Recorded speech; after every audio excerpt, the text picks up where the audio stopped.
Oui, c'est depuis le château de Windsor, où elle est confinée, que la reine a pris la parole ce dimanche soir pour s'adresser à son peuple lors d'un message historique.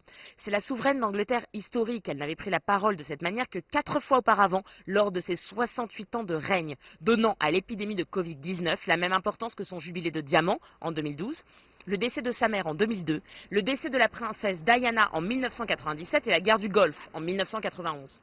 La reine a rendu hommage à tout le personnel du NHS, le service de santé publique britannique, et a remercié tous ceux qui continuent de travailler pour soutenir le pays.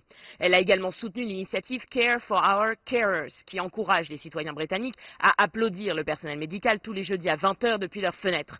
La reine a remercié tous ceux qui respectent les consignes de confinement et restent chez eux, alors même que le gouvernement et les services de police ont dû faire face durant le week-end particulièrement ensoleillé au manque de discipline des Britanniques qui avaient investi les parcs et les espaces verts. La souveraine a passé un message de soutien à tout le Commonwealth, dont elle est également la chef d'État officielle. Elle a aussi tenu à partager un souvenir que ce message lui a rappelé.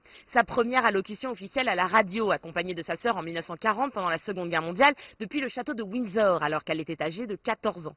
La souveraine s'était elle-même engagée dans l'armée volontairement à 18 ans à la fin de la guerre. Mais elle rappelle cependant que la situation est bien différente aujourd'hui, puisque tous les pays sont unis contre l'ennemi que représente ce virus.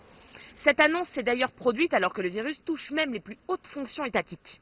Le ministre de la Santé, Matt Hancock, aussi bien que le propre fils de la reine, le prince Charles, ont guéri du coronavirus. L'épidémie continue de faire rage au Royaume-Uni, où le nombre de cas augmente exponentiellement chaque jour et plus que jamais, la solidarité est de prime face à cette menace. Floriane Virgile, Londres, CGTN.